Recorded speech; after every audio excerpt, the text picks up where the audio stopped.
Welcome back, motherfuckers! What's up, everybody? Yeah, this PS4 capture system, I gotta say, could use a little bit of work.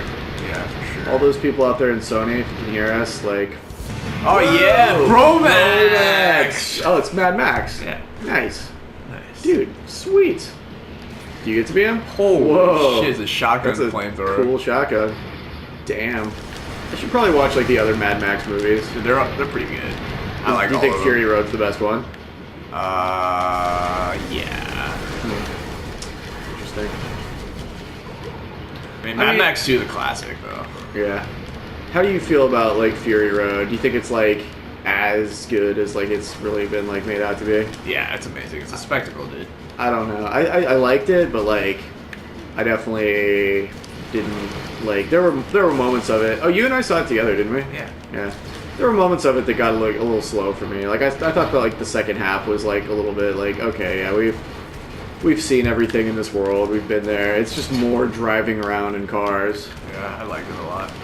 It was cool, but like the sense of like awe and wonder that I felt in like the first half definitely wore off by the end of it, or the second half. But that's like most movies.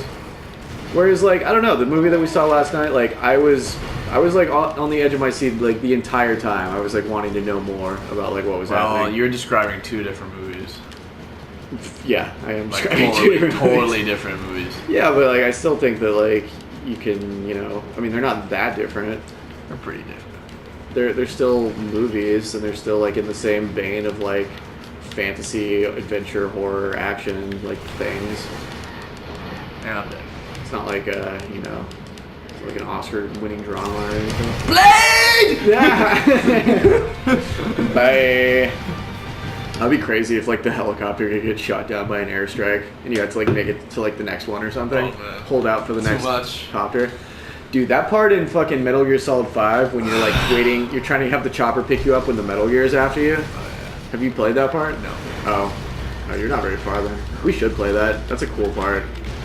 I'm like in the beginning right now. That's like when the game really kind of like takes hold and like gets good. When you like when the Metal Gears start showing up is like when you're like, oh, okay, this is awesome. I haven't played a lot of Metal Gear Solid at all. I'm in the beginning. Yeah, it's pretty early on. It's only like 6 missions in or something. I'm not even like 2 missions in it. Oh wow. How long have you had that game? I haven't really played it that much. Dude, it's good. You should. Once you get past, like I didn't like the beginning at all. Like that whole hospital section, I thought was like sucked. I thought it was really boring. But it's definitely like very Metal Gear. Like that's a Ow! Fucking thing indie. that they love to do is Still save me long first. ass cutscenes. When like that fucking horse is chasing after you. Yeah, it's so Metal Gear, dude. Oh my god, just like absurdly ridiculous, like over the top, nonsensical action with like dialogue that's very like. But I don't know. At the same time, it kind of has like a different tone to it. Like the writing in this one is a little bit more like sparse, whereas the other ones would have cutscenes that lasted for like 2 hours in some cases. Yeah, I'm not a big fan of that. Yeah, at the time it was cool because it was like. You're like, you could do this. No, I mean it was more just like that. It's 4 was such a conclude. Like 4 has the longest cutscenes, and that was like a conclusion to the story, really. Like kind of. Oh god, no. 5 is kind of like it feels like an add-on chapter because it takes place like in the middle of the timeline, whereas 4 is like the last one chronologically. So you already know how everything ends. And like they have to sum up so many things on 4, just because like over the course of 1, 2, and 3, the plot lines of that game just got like so complicated, convoluted. It really sucked to be like a paratrooper and just like not even make it to the ground before you're dead. Yeah. Such is the life of a paratrooper. Jesus fucking Christ. That'd be like really psychologically like fuck. Like you're on a battlefield and there's like parachuters coming down, but they're like already dead. Oh, God. Damn. This character's a real paratrooper. Whee! Oh! No! Ah! how the Boondock Saints are literally like the ice climbers of fucking... Just tunnel, dude. Oh. Why did you do that? I don't know. I'm still alive though. See, that's what's cool about them. Bring your dude back. Yeah, I'm trying to. I always forget the button. Don't just stand in the middle. Yeah, that was Why did bad. you do that? That was bad. It's up against a brick wall there. Neo, no one can stop me.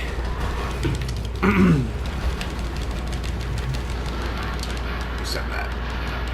Wow. I think you should drink for that. No, some poor work.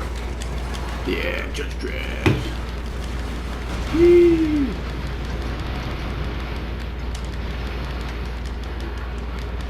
Arnold! Ah! What do you think's the best Arnold movie? Definitely Terminator 2, dude. Terminator 2? Yeah, I'd probably agree. It's hard to say, though. It's hard to say. It's got a lot of iconic roles. Yeah. I like them all, man. All the movies I've seen with Arnold are pretty good. I wonder, did you see the newest Terminator? Terminator Genesis? No, I have no desire. Yeah, it looked whack. Oh, Why did you do that? I don't know. Oh, it was Blade too. Damn it. It sucks. I actually thought like the one with Christian Bale was like pretty decent though. I don't know why people hated that movie so much. It really didn't like do anything like that wasn't like there was nothing like intrinsically terrible about it. It had like definitely didn't feel like a Terminator movie. It didn't feel like a Terminator movie. Yeah, I think that without Arnold, it's just like nothing. He was like kind of in it. They had like a CG version of him. Yeah, it didn't look that bad in the CGI. Yeah. Yeah, that's like I remember seeing that and that realizing for the first time that CGI had gotten like good enough to make people look like actually like people, not like fucking Beowulf or whatever. Oh, that was bad. I thought that movie was kind of interesting. Oh no! Like the Grindel monster is like horrifying. That's like to this day like one of the most like creepy things in cinema, I think. That movie had like a weird look to it though. It was like kind of reminded me of like the Final Fantasy movie. Where it's like I like the Final Fantasy. They're kind of going for realism. The Spirits Within. Yeah, I like that movie. Yeah, but see, that's another case of like it was nothing like Final Fantasy. It was sick. They're like fighting ghosts. Yeah, it's a cool like sci-fi movie. It just like literally could not be more. I was like, this isn't Final Fantasy. Yeah, like not what at the all. fuck? Why did they put the name? I think that movie could have been like a lot more well received if it like didn't have a Final Fantasy name. Just call it like The Spirits Within. I like that whole idea they had like guns to like fight ghosts. Yeah, I should rewatch that. I haven't seen that in a really long time. That's like some old CG. That's like Toy Story era. Doesn't look that bad. Yeah, I mean, because it looks like a video game. Yeah, it looks like video game now. it looks like the cutscenes in like Final Fantasy X looked, which is like pretty good, but by today's standards, like, kind of whack. Do games even have like CG cutscenes anymore? Yeah, of course, dude. Like what? Like a bunch of games, dude. What do you mean CG cutscenes? Like pre-rendered cutscenes, like not in-game. Yeah, a bunch of fucking all the StarCraft games, Bloodborne. Oh. No, Bloodborne doesn't have any. That does, dude. What are you talking about? That's cutscenes. Oh, that... Dude.